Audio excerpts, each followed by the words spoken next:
What I got, you can't buy. It resides between my eyes. Walked through the fire, came out better on the other side. See, life's like a beach if you find the sand. And right now, I'm feeling like 100 grand. You are listening to Inspired Insider with your host, Dr. Jeremy Wise. Dr. Jeremy Wise here, founder of InspiredInsider.com, where I talk with inspirational entrepreneurs and leaders. Today is no different. I have Rick Rappe. You can check him out at rpmdm.com. That's RPM. And then the DM is directmarketing.com. I'll pull his website up in a second. But Rick, before I formally introduce you, I always like to point out other episodes of the podcast people should check out. I geek out, anyone who listens to me, on direct response marketing. And agencies, this is a perfect combination.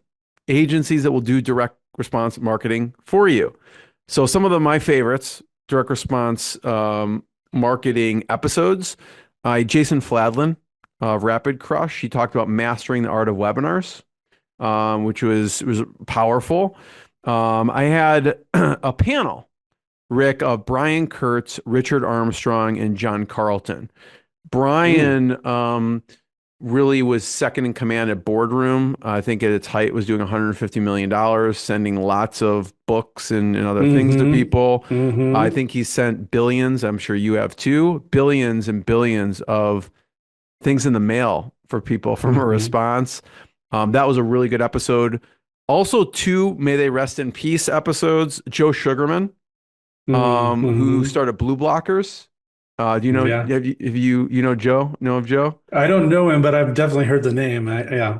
He has one of my favorite books on copywriting of all time. I'm trying to get my daughter to read it because I think direct marketing is like the foundation for almost everything. And so Joe Sugarman's book, but he started Blue Blockers. Ron Popeil, who, if you listen to infomercials, kind of the king of infomercials, but wait, there's more. I believe he came up with that. So check all those out and many more on InspiredInsider.com. This episode is brought to you by Rise 25. At Rise 25, we help businesses give to and connect to their dream relationships and partnerships. We do that in two ways.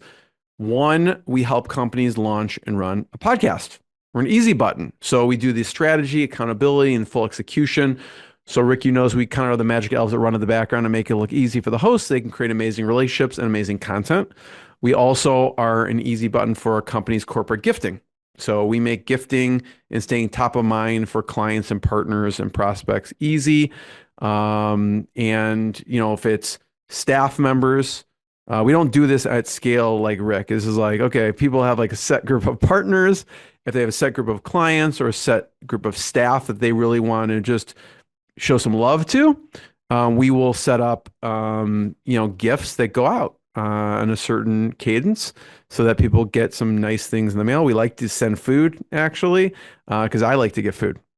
So for me, Rick, the number one thing in my life is relationships. I'm always looking at ways on how I can give to my best relationships. And I found no better way over the past decade to feature people on my podcast and send them delicious treats in the mail. Okay.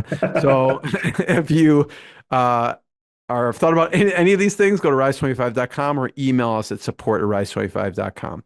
If you send me treats, I will definitely be your friend. You are going to get treats. So just wait. Absolutely.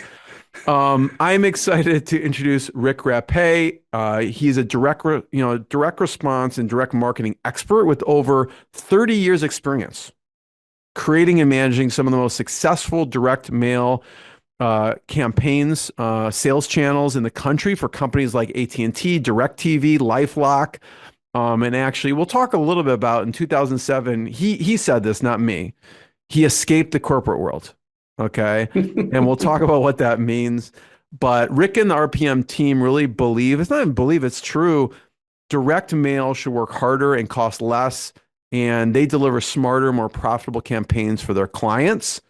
I say this, Rick, even if you look at the top companies in the world, digital companies, Google, right? Guess what they do? To customers, they send direct mail. I've gotten it. Like, hey, here's $100. Now they own the channel. They could send free ads as much as they want, right? but they send direct mail. I've gotten gift certificates. Hmm. Hey, get $100 free if you start this ad campaign, right? Because it works. So, Hmm. Rick, thanks for joining me. Well, thanks for having me. This is going to be fun. So let's start off with I want to get inside your head on all things direct mail, what works, what doesn't work, but just start off talking about RPM and what you do. And I'm going to just share your website as you're talking. Oh, thanks. Yeah. We're a small direct marketing agency. We're highly focused on direct mail for companies that want to build profitable direct mail programs and scale them up into direct sales channels. We come alongside their marketing team and provide expertise and resources and all the services that they need to build winning direct mail programs very quickly and efficiently. So we really believe in the power of direct mail, and we've stayed very focused on direct mail. And that allows us to really be higher performing, I think, than a lot of other places where they can, get direct mail done. Um, One of the things that we've noticed is that there's a lot of people out there in the world that will help you with your direct mail, from the corner printer to ad agencies to everybody says, sure, we do direct mail. We just only do direct mail, and that makes us more efficient and more successful at it. We'll get into the details because I love this conversation. It just, for me, gets the juices flowing on what can be done because I feel like at least the companies I talk to, most are not utilizing anything in direct mail. I know you do this at scale with these large companies, from home warranty to Mhm. internet and cable to Square to we mentioned a couple of the others. What are Right. some of the coolest things you've sent or seen sent Hmm. throughout your 30 years through some of the campaigns that you've run? Oh boy. Some of the coolest things that have been sent. Well, it depends on how you define cool. I'll let you define it. Well, I get excited by the results, and so usually we define great results as a high response rate, but then it also has to have a good conversion rate, Mm. and we're looking at ultimately the number of sales that we drive. But the key metric that we often measure in direct mail is cost per sale. So what that, we're obviously taking the cost of the mailing and dividing it by the results that we get. Um, that's the most important metric that we often look at, and the numbers that we ask our clients, what is a good cost per sale for you? Is it $100 per sale? And that becomes the target, and then we try to beat that through testing. So okay, back to your question. What's the coolest thing I've So sent in let's go direct with mail? that. Let's go with the Yeah. coolest. The coolest, let's define as like I was thinking different. But like Yeah. the coolest for you is just a high response rate. So talk about some of the things that you have sent that have Yeah. helped with the high Well, response rate, and we'll break it down. well, yeah, and why that's cool for me is, I mean, we often are being challenged to prove that direct mail can be effective, first of all. So that's the first step where we have to crack the code. So we build, big test structures, and we have a process we call the rapid performance method, which allows us to test lots of different things all at the same time. And that becomes really powerful because obviously, we have to make some assumptions and some best guesses, but we don't want to we don't want to be guessing very long. We want to be data driven in our approach. So we put a bunch of ideas out, and the beautiful thing about direct mail is we can mail A, B, C, D, E, F, G versions all at the same time and read the results. And then we know, okay, we've got these winners, and we can take the winners then and begin to scale the program up. So we get really excited. I get super excited when the CEO of the company that we're working for stops asking me, is direct mail going to work? And starts asking me, how much direct mail can we do? That's the shift that I like to see. And I get super jazzed. And I think that that's super cool when they go, oh, this is actually working. And we can repeat this and scale this. And it becomes very exciting because then we're not talking about projects. We're talking about a sales channel. And that's a whole different story. Talk about the rapid performance method. Sure.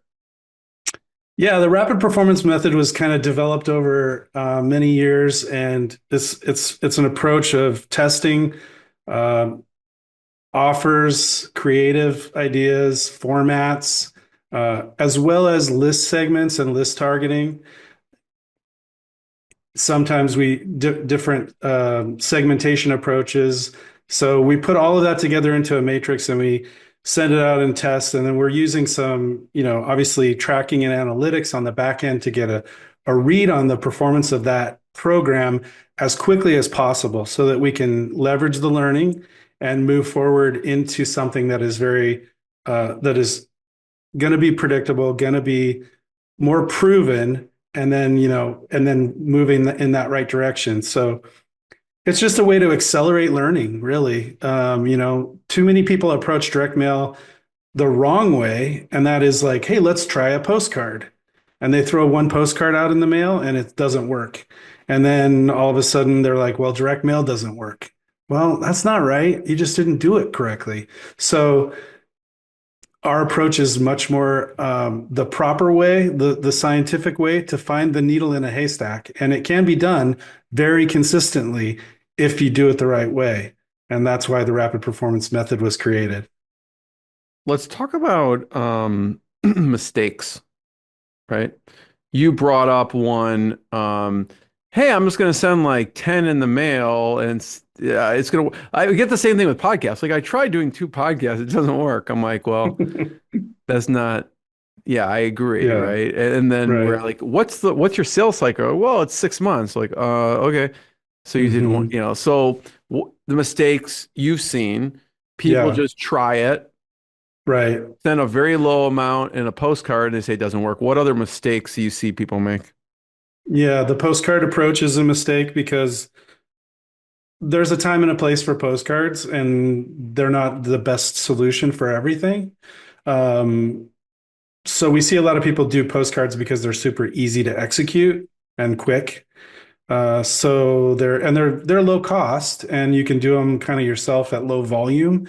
So we see a lot of people make that mistake, and it's like, well, postcards didn't work. Well, that doesn't mean that there isn't a solution that's going to work for you and for your product. Sometimes we need a letter package and more real estate to tell a story and have multiple pieces that people can engage with rather than a postcard. So that's one thing. We just see a lot of people make the mistake of really not testing nearly enough. They go with a list source that sounds good. The problem with the list world is it's kind of a black box, right? Like where, okay, I've purchased a list. The description of the list sounds amazing. It's got to be the best list. Well, that doesn't necessarily hold true when the performance comes through. So you have to test and learn and measure, and be skeptical sometimes. So that's another thing. Um, I think there's a lot of people out there who just think direct mail should be pretty easy, so they discount sort of the experience of working with somebody like myself who's been testing and measuring things for 30 years. And they sort of think, how hard could it be? It's just sending a piece of direct mail out like that. What's difficult about that? There's a lot of little things that can trip you up. I mean, there's a lot of problems that can really impact performance. We had a client that a long time ago that did a minor tweak to one of their winning direct mail programs. And like their call to action was like, just call now. And they changed like one letter to like, you must call now. And instead of just call now. And that one letter like caused a major decline in performance. So there's some little things that can trip people up. So I don't know. I'd like to encourage people to work with an expert since I am one. Yeah, let me just recap that for a second. Here's what I got out of it. Yeah, Some things that trip people up are mistakes they make. One, um, not having good copy. And that includes like a bad offer. Even like a good offer can be turned bad very easily.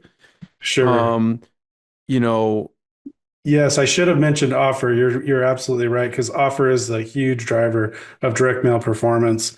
And I like to say a great offer, you can mail it with black ink on white paper and creative doesn't really matter. It'll perform.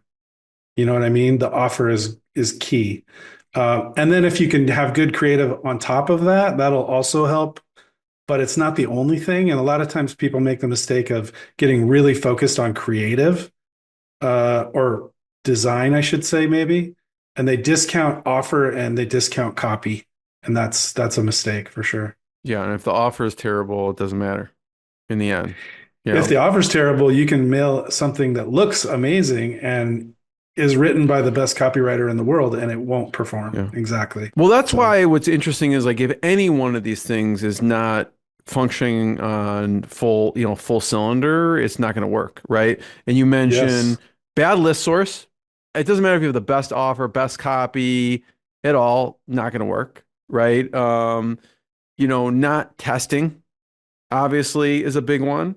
Um, you Well, know, through testing is where we can find the intersection where all of these individual elements come together and mesh and create the best possible combination.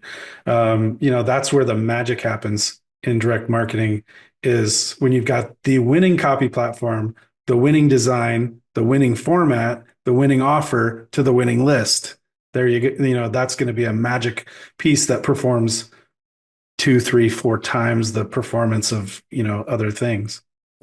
Yeah, and you mentioned too, sometimes it's the wrong format of the mailer. So like a postcard versus a Mhm. letter versus Yeah. an whatever, like a colored envelope or whatever it is. And that's kind of where I wanted to start in the beginning, but I'm glad you kind of took me to the metrics piece.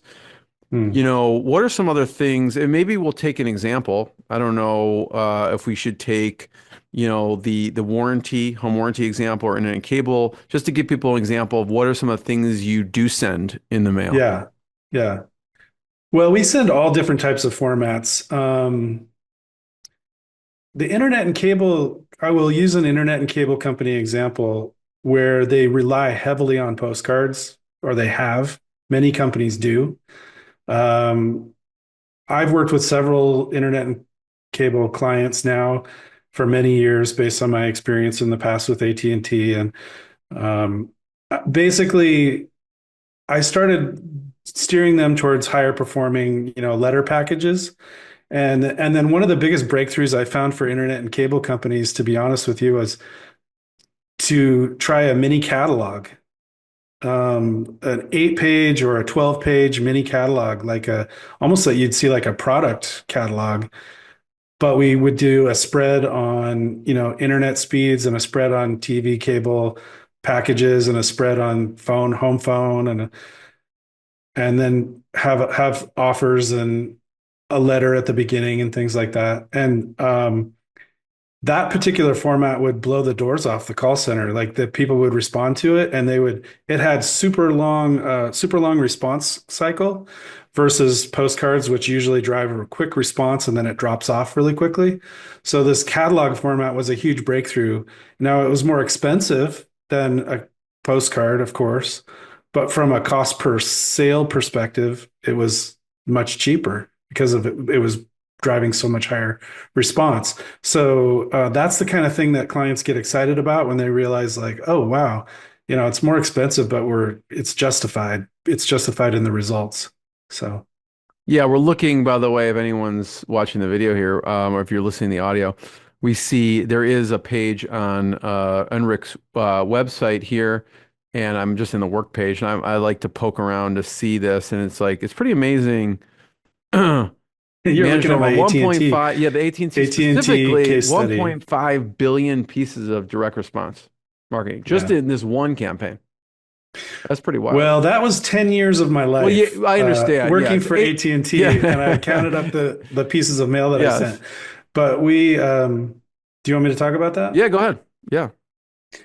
Well, as a young person, I was able to work at a big agency, and one of the accounts that I started working on was the AT&T program in the Southwest region. So my clients were in Dallas, Texas, and we were doing direct mail for just that Southwest region. And then AT&T recognized that the results that we were getting were astronomically higher than all the other regions were getting. So we became the national AT&T sales channel and scaled that channel up to a massive size. So I was managing direct marketing budget for AT&T of about $100 million a year, and was able to manage a program where we were mailing every single day for AT&T, and did that and kept that program growing for over 10 years. So that was a very, very successful program. And it became like, I would say,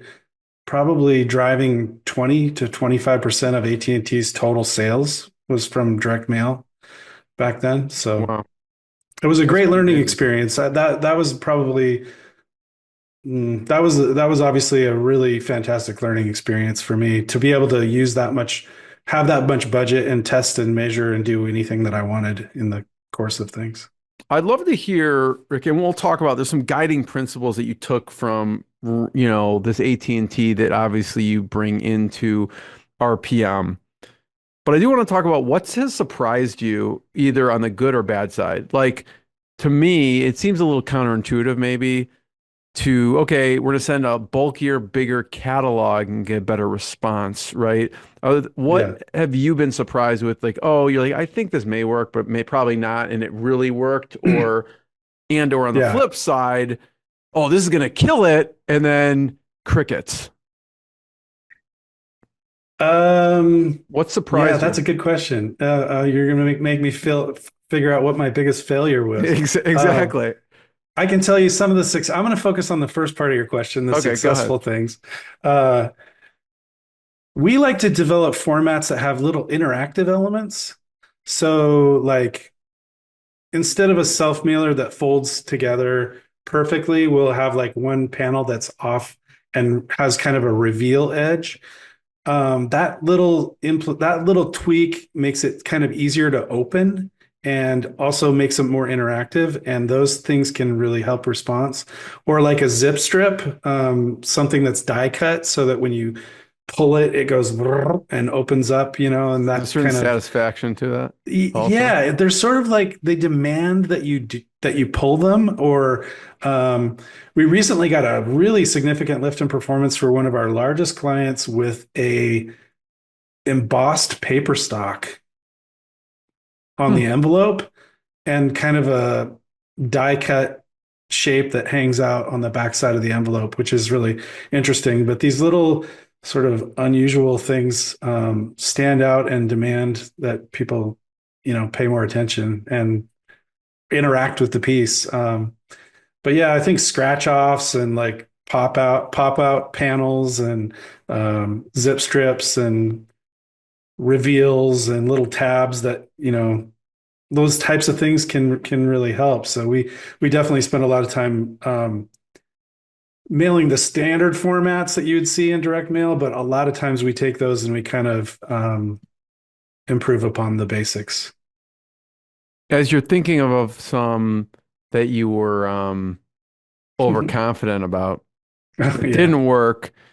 Yeah. I would love to talk. So think on that for a second. I do want to hear that, but I do love hearing the interaction piece, like to think Hmm. about how do people improve what they're doing. I mean, this goes with anything, even with that same method applies with social media or anything, right? Like just the getting interaction.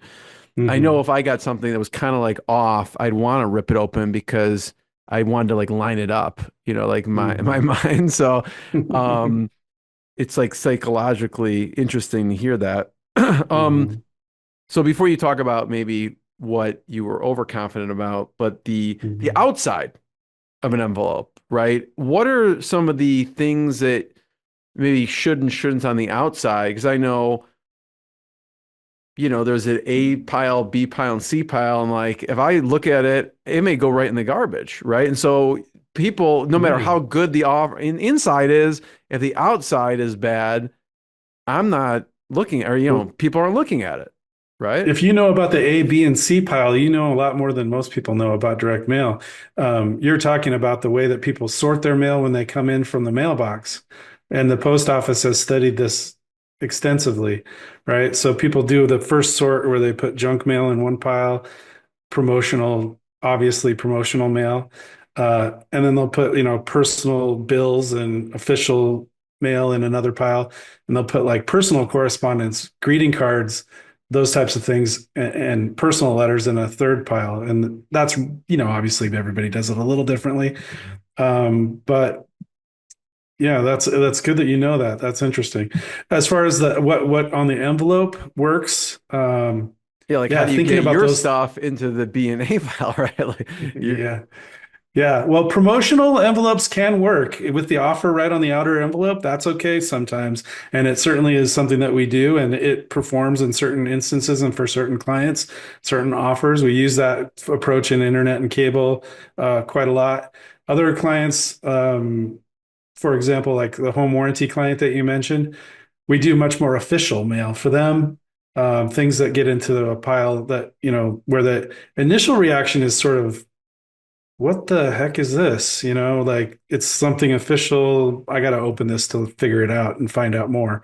So that is a much more effective approach for a lot of clients, that official or stealth approach, we call it, where it's just not, there's nothing on the outside. That even for the AT&T program that I mentioned, where we were essentially giving away, free phones, we were using oftentimes a stealth envelope. A blind stealthy envelope was like our top performing control package for many, many years.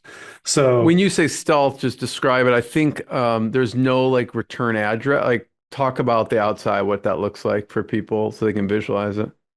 yeah, a stealth envelope would be something that's, yeah, like doesn't really say, it doesn't have a brand on it. It's like got a return address only.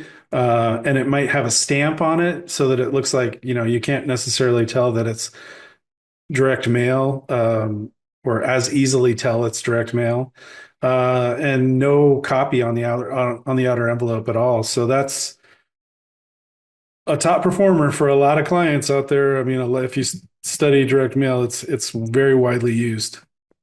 Have you found people, Rick, using any handwritten technology with outside? Because like when I think of getting in the A pile, right, it's like almost like a handwritten address Yeah. thing. And maybe that gets into the AI conversation, which we were talking about before we hit record of like how is, AI changing direct mail? But talk about that Yeah. for a second. Handwritten direct mail has been around for a very long time, believe it or not. It's not anything new, but it's definitely something that works. And, we use sometimes handwritten elements in the direct mail piece where you, like on a letter, you might circle the offer and have little call outs in the margin. Those types of things can work really well. And a handwritten envelope is, we can obviously now we can kind of mimic the look of a handwritten font. Um, but there's actually companies out there that use pens and have computers that will handwrite. And there's even ways that you can actually have people do the handwriting and actually write the address block of your letters. So there's a wide variety of ways you can do that. But yeah, we do a lot of packages. We have done a lot of packages that look like greeting cards, and they're very convincing. And that's one of the ways to make the greeting card package work, is to make sure that on the outside it is very convincing.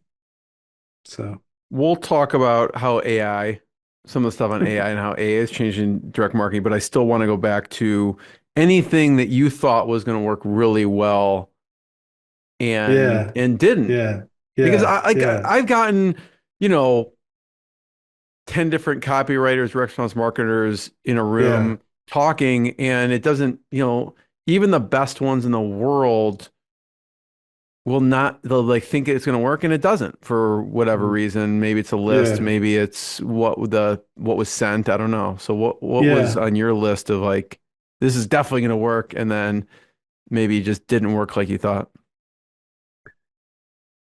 I think I've had a few clients that have led me down a path towards the idea of using sort of life stage data and segmentation model data, which would be like a prism codes, or um,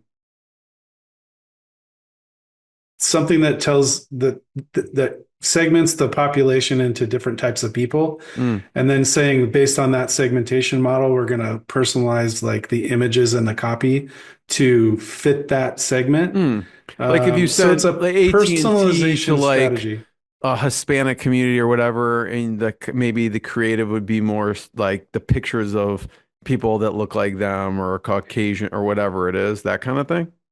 Yeah, or it might say that we have one segment that's like retired, elderly retired versus young up and comers. And we're going to customize the images for elderly retired and young up and comers. And we're going to kind of try to personalize the packages for these two groups. Um, and that in theory sounds good and it works. It sounds like it's going to work, but it's just really hard to execute against all the different possible, versions that you would have to create. So it ends up being a very expensive idea to pursue and to execute on. And then it almost never pays off in the results. It's not justified. It doesn't create enough of a lift to pay for the amount of extra money that is needed to pull it off. Especially if it's, I guess, more like a wide stream product as opposed to like, there's probably products that cater only to 60, like, I'm just thinking of like hearing aids or something. Like, you're not sending it to like an up and comer. So, like, literally all the lists Yeah. are these people. So it's speaking directly to just one group of Yeah, if we people. know about if we have a specific target market for hearing aids or something like that, for example, yeah, we're definitely going to talk to that market and customize things to that market. No, this is more of a where people want to get into a segmented approach and start personalizing the mailing for different segments on a product that is more, for a little bit more for everybody. So there's ways to do it in a light way where it can, I think it can help. But I've just had some clients that took the idea and really tried to push it too far. Yeah. So talk about AI and how AI is changing direct marketing, if at all. Yeah, well, I think obviously we're able to use things like ChatGPT and Claude to develop creative and to write copy, and that's been an interesting resource, and we're certainly utilizing that. In conjunction with our copywriters who have years and years of experience in direct mail and direct marketing, but it's just a great way to generate ideas really quickly. So that has been something that we're embracing and continuing to work with. The other thing that I think is really exciting about AI is just it's created a lot more speed in terms of doing things like predictive modeling and predictive analytics. So it used to take us a month to create a predictive model, and we would have to have a team of statisticians working for that period of time to create a really effective predictive model. And it wasn't very accessible unless you had a big client like AT&T or somebody that size. So now it's much more accessible for everyone, and we can create a very, very effective predictive model in a matter of minutes with AI. So that's pretty exciting. We actually did a test where we let the statisticians create a model, and we had AI Of create a course, you did model a test. and we created a model with AI in 15 minutes. Um, and we tested the two against each other. We mailed 100,000 pieces of each one. And the AI created predictive model did 2 times the performance of the one that was created by humans. So it's very interesting. There could have been a few other things that contributed to that, but it was just the speed advantage is really compelling, obviously. I expect nothing less than you testing those things. That's the only way you know for sure Yeah. is to test. So talk about some of the guiding principles that you took Mm. from, running the AT&T campaigns. Yeah. Well, I think the first one we've kind of touched on already, which is that we have to be able to test and crack the code very quickly. Um, and even before we have to get into a test, I should mention one of the most important guiding principles is establish a clear objective and make sure that the metric that you need to hit is very clearly defined. Um, Cost per sale is a very good metric to use in direct mail. That one obviously includes performance metrics, but it also includes the cost metrics. So I'm a big advocate for that. Um, and I think some of the other guiding principles that I out of my AT&T days were, to really develop a channel building multiple program kind of strategy. So understand this is what we're going to do at this stage, and then the next stage we're going to do this, and the next stage we're going to do this, and there's a process to building a channel. Um, Staying in the mail consistently is a very important guiding principle, especially if you're working with a sales force and you're integrating with a sales organization. Um, Continuing to maintain that steady lead flow so that they learn to work the leads and convert the leads effectively is really important. And the other thing I was going to mention is just managing risk. We obviously, once we have a winning package, we want to make sure that we protect that and stick with it and don't tweak it and don't break it. But we also want to so 80% of our mind is saying, don't mess with the control package. It works. 20% of our effort, though, can be what else should we test and continued testing. And we keep testing against the control to try and beat it because we do know that the control eventually will fatigue. And if you run into market fatigue, you have to have something else that will replace it. And so you want to be testing to figure out what's next, I guess you'd say. Yeah, I love it. Those are some of the big ones. Clear objective, test, Yeah. channel building strategies, have that kind of plan and consistency, and then just managing the risk as well. And I would say if anybody that's listening is really interested in my guiding principles from AT&T, send me an email at rick@rpmdm.com, and I'll send you an email with the guiding principles. Cool. So you're super successful at AT&T, right? They moved everything to what you were doing with direct mail in the company. Why leave then? Well, I did that for 10 years, and I had a big team of people working for me at this large agency. And I just got really fed up with corporate life, I guess you could say, and the struggles of working at a big agency caught up with me, and I finally just said, enough's enough. I need to venture out on my own. And I think I was struggling with some of the problems that you face in a big agency, which is lots of bureaucracy.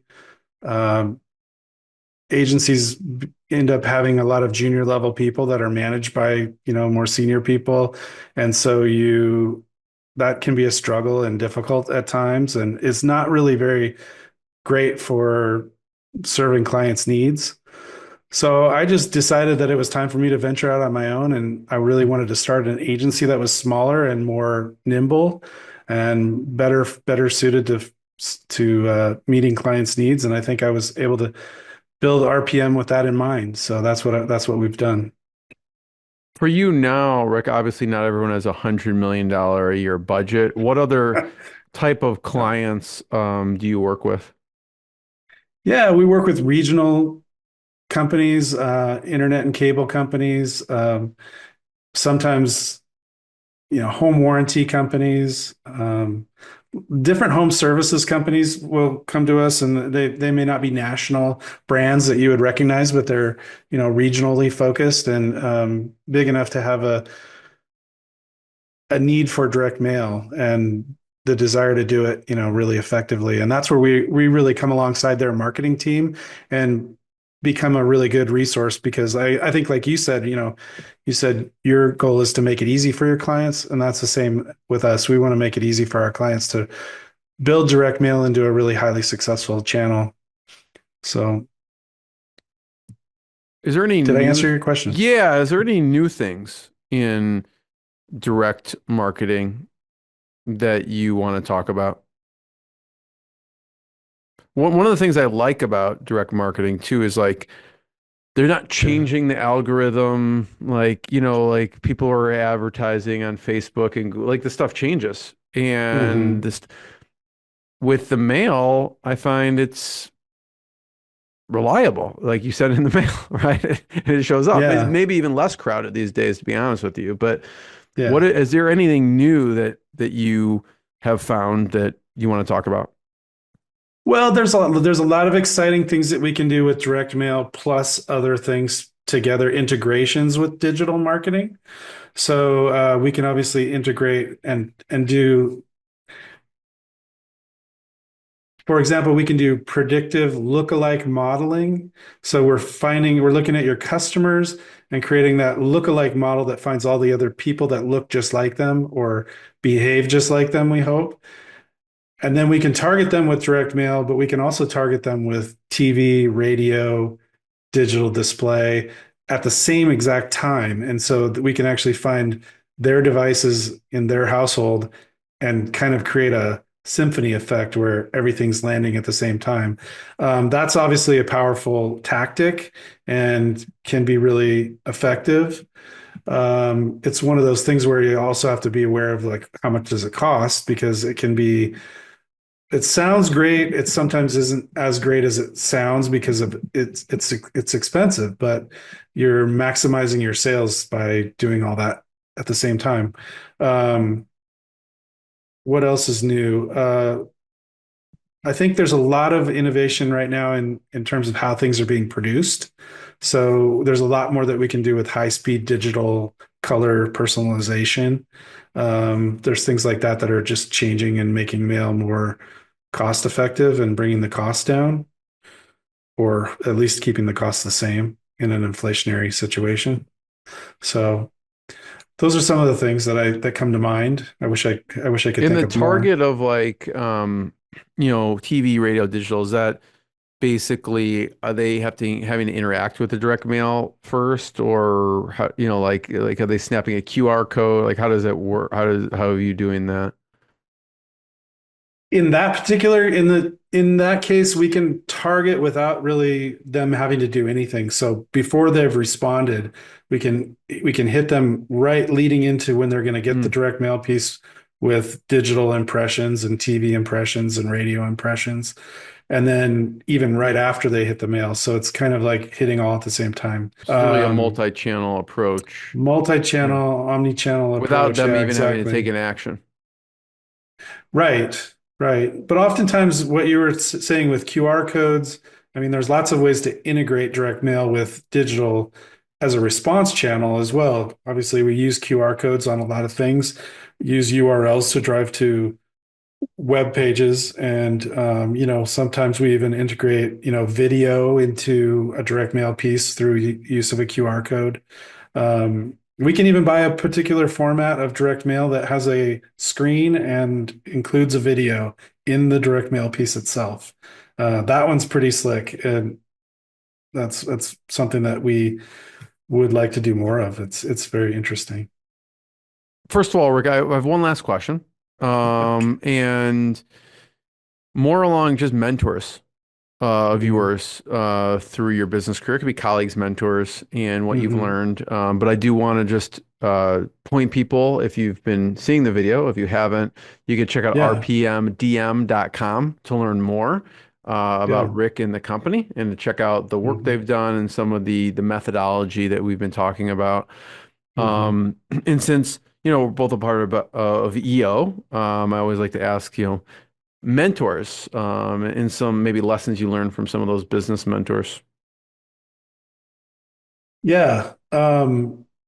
Well, in the direct mail world, I worked at an agency for a period of time called the Kern Organization, and I worked with the founder Russell Kern, and I would say he's been a mentor of mine. I'm excited because I'm actually going to have him as a guest on my podcast, and he's a leadership consultant now because he was very successful at the Kern Organization, and he has sold that company to a bigger, New York holding company, and so I'm excited to talk with him as he's one of my mentors for sure.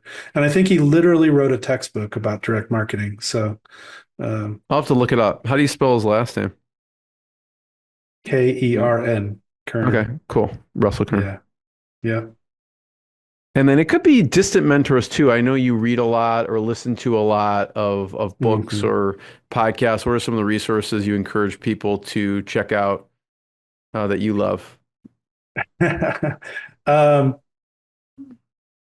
Well, obviously, I would say people like Bob Hacker, Denny Hatch, um, Dan Kennedy. These are some of the gurus of direct marketing that I have studied and paid a lot of attention to over the years. Yeah, I remember. I think he sold the company, Rick. But Denny Hatch had what runs where, or what was it called? Do you know where he would send you what's been running and how long? Who's You know what I'm mailing talking? what? I think is Yeah, who's mailing who's what? mailing what. Exactly. Hmm. Yeah, totally. Yeah.